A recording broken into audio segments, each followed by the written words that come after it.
नमस्कार, रोहिका शर्मा चैनल में आप सभी का स्वागत है। ये कहानी रहस्य का पार्ट 2 है। पार्ट 1 में हमने देखा कि विमल, जो कि बहुत ही बड़ा समाज सुधारक है और महिलाओं को पढ़ाने का काम करता है, वो किसी टीचर की तलाश में है। उसी समय मंजुला, एक पढ़ी लिखी स्त्री, अपने फॉर्म को डाल देती है। विमल को लगता है कि वो वहां पर महिलाओं को पढ़ाने आई है, लेकिन मंजुला अपने पति से अलग होकर वहां रहने आई है, सिर्फ एक आसरे के चक्कर में। अब देखते हैं कहानी का अगला मोड़ क्या कहता है। तो चलिए कहानी शुरू करते हैं। मगर मंजुला विमल से कुछ खिंची रहती है। कभी उससे कोई शिकायत नहीं करती, कभी उससे किसी मुआयने की सलाह नहीं लेती। यद्यपि वह दिल से समझती है कि जिस दुनियादारी को वह आत्मा का पतन कहकर उसे हेय समझती है, वह वास्तव में विकसित मानवता का ही रूप है। फिर भी अपने सिद्धांत प्रेम के अभिमान को तोड़ डालना उसके लिए कठिन है, और इस अभिमान के होते हुए भी विमल की विशुद्ध निस्वार्थवाही व्यवहारिकता उसे जबरदस्ती अपनी ओर खींचती है। उसने साधारण मनुष्यों के विषय में अनुभव से मन में जो सीमाएं खींच ली थी, विमल उनसे ऊपर था। उसमें स्वार्थ का लेश भी नहीं है। अभिमान उसे छू भी नहीं गया। उसके त्याग की कोई सीमा नहीं। मंजुला के आध्यात्मिक जीवन में मनुष्य का यही सबसे ऊंचा आदर्श था, लेकिन विमल को उस आदर्श के समीप देखकर उसे एक प्रकार की हार का बोध होता था। आदर्श का महत्व इसी में है कि वह पहुंच के बाहर हो। अगर वह साध्य हो जाए तो आदर्श ही क्यों रहे। मंजुला अपनी आदर्श भावना की और ऊंचा बनाकर इस विचार में संतोष पाना चाहती है कि विमल अभी उस आदर्श से बहुत दूर है। लेकिन विमल जैसे जबरन उसका श्रद्धा पात्र बनता जाता है। वह अपने को प्रवाह में बहने से रोकने के लिए लकड़ी का सहारा लेती है, पर उसके पैरों के साथ वह लकड़ी भी उखड़ जाती है और वह फिर किसी दूसरे रोग की तलाश करने लगती है, और अंत में उसे सहारा मिल जाता है। उसने तीव्र दृष्टि से देख लिया है कि विमल उसकी कारगुजरियों से संतुष्ट नहीं। फिर वह उससे शिकायत क्यों नहीं करता, उससे जवाब क्यों नहीं मांगता। उसी तीव्र दृष्टि से उसने यह भी ताड़ लिया कि विमल उसके रूप रंग से अप्रभावित नहीं है। फिर यह शीतलता और उदासीनता क्यों? क्या इससे यह सिद्ध नहीं होता कि वह कपटी या कायर है? औरों से वह कितना खुलकर मिलता है, कितनी हमदर्दी से पेश आता है, तो मंजुला से वो दूर दूर रहता है क्यों? क्यों उससे ऊपरी मन से बातें करता है? वह पहले दिन का निष्कपट व्यवहार कहाँ गया? क्या वह यह दिखाना चाहता है कि मंजुला की उसे कोई परवाह नहीं है, या उससे केवल इसलिए नाराज है कि धनियों की चौखट पर सिर नहीं झुकती? यह खुशामद उसे मुबारक रहे। मंजुला सेवा करेगी, पर अपने आत्माभिमान को अछूता रखकर। एक दिन प्रातः काल मंजुला बगीचे में टहल रही थी कि विमल ने आकर उसे प्रणाम किया और उसे सूचना दी कि सेवा श्रम का वार्षिकोत्सव निकट आ रहा है, उसके लिए तैयारी करनी चाहिए। मंजुला ने उदासीन भाव से पूछा, यह जलसा तो हर साल होता है। मेरे लिए जो कुछ हो सकता है मैं वो करूंगी। हालांकि आप जानते हैं इस विषय में मैं ज्यादा निपुण नहीं हूं। इसकी सफलता का भार आपके ही ऊपर है। मेरे ऊपर? जी हाँ, आप चाहे तो यह आश्रम कहां से कहां पहुंच जाएगा। मेरे विषय में आपका अनुमान गलत है, विमल ने विश्वास भरे हुए स्वर में कहा। मेरा अनुमान गलत है या आपका गलत है, यह तो जल्दी ही मालूम हो जाएगा। आज ये पहली प्रेरणा थी जो विमल ने मंजुला से की। जिस दिन से उसने सेवाश्रम उसके हाथ में सौंपा था, उस दिन से कभी किस विषय में कोई आदेश ना दिया। उसे कभी इसका साहस ना हुआ। मुलाकातों में इधर उधर की बातें होकर रह जाती। शायद विमल समझता था कि मंजुला से जो त्याग किया है वह काफी से ज्यादा है, और उस पर अब बोझ डालना जुल्म होगा। या शायद वह देख रहा था कि मंजुला का मन इस संस्था में रम जाए तो कुछ कहे। आज जो उसने विनय और आग्रह से भरा हुआ यह आदेश दिया तो मंजुला में एक नई मूर्ति दौड़ गई। सेवाश्रम से ऐसा निजत्व उसे कभी ना हुआ था। विमल से उसे जो दुर्भावनाएं थी सब जैसे काई की तरह फट गई और वह पूर्ण तन्मयता के साथ तैयारियों में लग गई। अब तक वह क्यों आश्रम से इतनी उदासीन थी, इस पर उसे आश्चर्य होने लगा। एक सप्ताह तक वह दिन रात मेहमानों का आदर सत्कार करती, खाने तक की फुर्सत न मिलती। दोपहर का खाना तीसरे पहर मिलता। कोई मेहमान किसी गाड़ी से आता, कोई किसी गाड़ी से। अक्सर उसे रात को भी स्टेशन जाना पड़ता। उस पर तरह तरह के करतबों का रिहर्सल भी करवाना पड़ता। अपने भाषण की तैयारी अलग। इस साधना का पुरस्कार तो मिला कि जलसा हर एक दृष्टि से सफल रहा और कई हजार की रकम चंदे में मिल गई। मगर जिस दिन मेहमान रुखसत हुए उसी दिन मंजुला को नए मेहमान का स्वागत करना पड़ा, जिसने 3 दिन तक उसे सर न उठाने दिया। ऐसा बुखार उसे कभी ना आया था। 3 ही दिन में ऐसी हो गई थी जैसे बरसों की बीमार हो। विमल भी दौड़ धूप में लगा हुआ था। पहले तो कई दिन पंडाल बनाने और मेहमानों की दावत का इंतजाम करने में लगा रहा। जलसा खत्म हो जाने पर जहां जहां से जो सामान आए उन्हें सहेज सहेज कर लौटाने की पड़ गई। मंजुला को धन्यवाद देने भी ना आ सका। किसी ने कहा जरूर कि देवी जी बीमार है, मगर उसने समझा कि थकान से कुछ हरारत हो आई होगी, ज्यादा परवाह ना की। लेकिन चौथे दिन खबर मिली कि बुखार अभी तक नहीं उतरा और बड़े जोर का है, तो वह बेहदवास हुआ और आया और अपराधी भाव से उसके सामने खड़ा होकर बोला, अब कैसी तबीयत है? आपने मुझे बुला क्यों ना लिया? मंजुला को ऐसा जान पड़ा जैसा एकाएक उसका बुखार हल्का हो गया है। सिर का दर्द भी कुछ शांत होता हुआ जान पड़ा। लेटे लेटे विवश आंखों से ताकती हुई बोली, बैठ जाइए, आप खड़े क्यों हैं? फिर मुझे भी उठना पड़ेगा। विमल ने इस भाव से देखा मानो उसका बस होता तो वह सारा ताप और दर्द खुद ले लेता। फिर आग्रह से बोला, नहीं नहीं, आप लेटी रहो, मैं बैठ जाता हूं। इसका अपराधी मैं हूं। मैंने ही आपको इस सहमत में डाला, मुझे क्षमा कीजिए। मैंने आपसे वह काम लिया जो मुझे खुद करना चाहिए था। मैं अभी जाकर डॉक्टर को बुला लाता हूँ। क्या कहूँ, मुझे जरा भी खबर ना हुई। फिजूल के कामों में ऐसा फंसा रहा कि। और उसने पहल फेरी थी। मंजुला ने हाथ उठाकर मना करते हुए कहा, नहीं नहीं, डॉक्टर की कोई जरूरत नहीं। आप जरा भी परेशान ना हो, मैं बिल्कुल अच्छी हूँ। कल तक तो उठ भी बैठूंगी, आप परेशान ना होइए।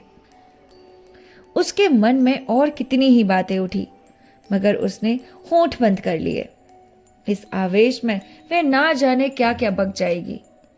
अभी तक विमल ने शायद उसे देवी समझकर उसके सामने सर झुकाया है, उससे दूर अवश्य रहा है, मगर इसलिए नहीं कि वह समीप आना नहीं चाहता, बल्कि इसलिए कि अपनी सरिलता में, अपनी साधना में उसके समीप आने से झिझकता है कि कहीं देवी को नागवार ना गुजरे। विमल ने अपने मन में उसे जिस ऊंचे आसन पर बैठा दिया, उससे नीचे वह न आएगी।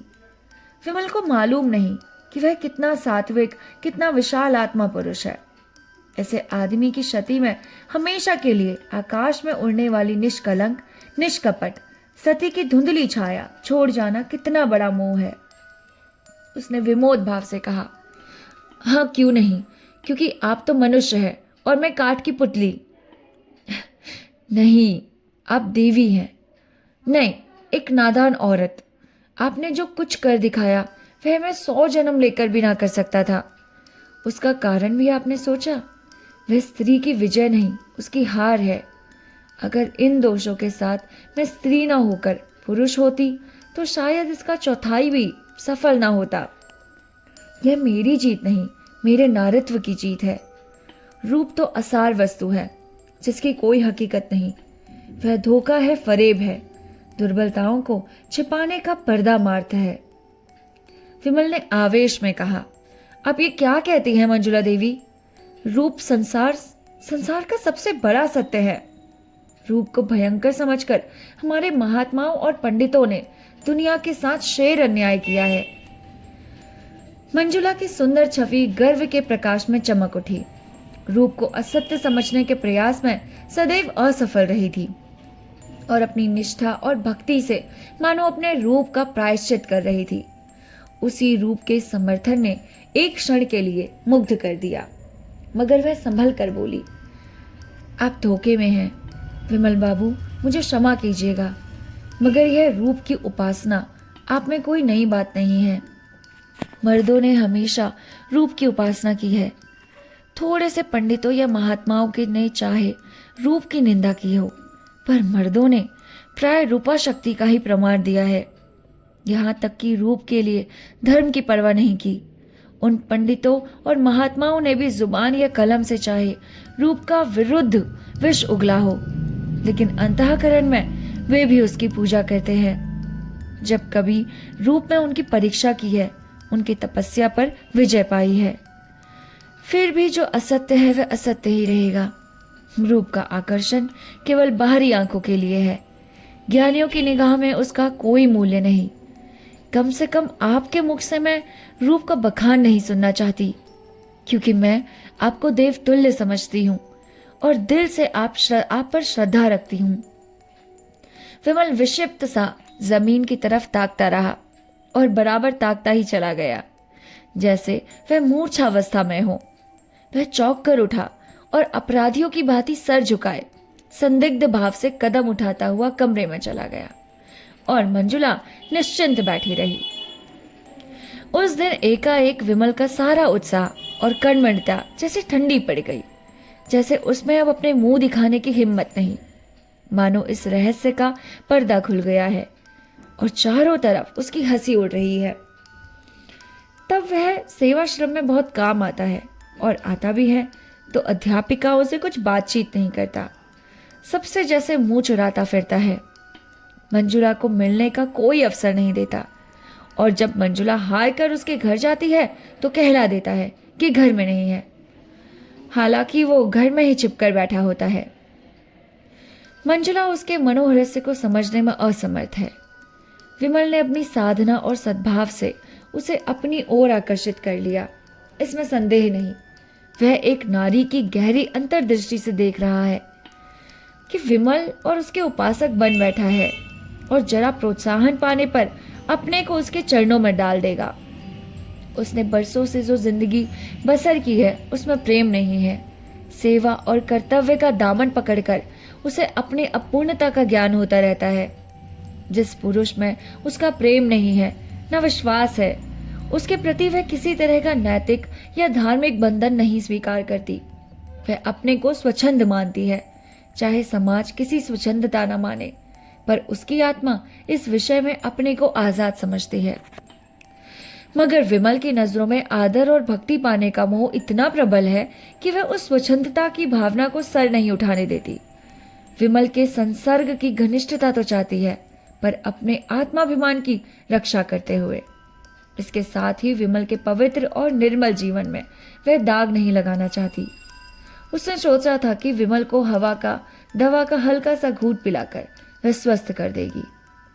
स्वस्थ होकर उसके मनोद्यान में आएगा, फिर फूलों को देखकर प्रसन्न होगा, हरी हरी धूप पर लेटेगा, पक्षियों का गाना सुनेगा। उसे वह इतना ही संसर्ग चाहती थी। दीपक के प्रकाश का आनंद तो दीपक से दूर रहकर भी लिया जा सकता है। उसे स्पर्श करके तो वह अपने को जला सकता है। मगर अब उसे मालूम हुआ कि दवा की वह घूंट बांधा को हारने में बदले में दूसरा रोग पैदा कर गई। विमल ने निर्लेप होकर रहने की शक्ति न थी। वह जिस बीज की ओर झुकता था, तन मन से उसी का होकर जाता था। जब खिंचता था तो मानो नाता ही तोड़ लेता था। उसके इस नए व्यवहार को मंजुला अपना अपमान समझती है और यहाँ से उचाट हो जाता है। आखिर एक दिन उसने विमल को पकड़ ही लिया।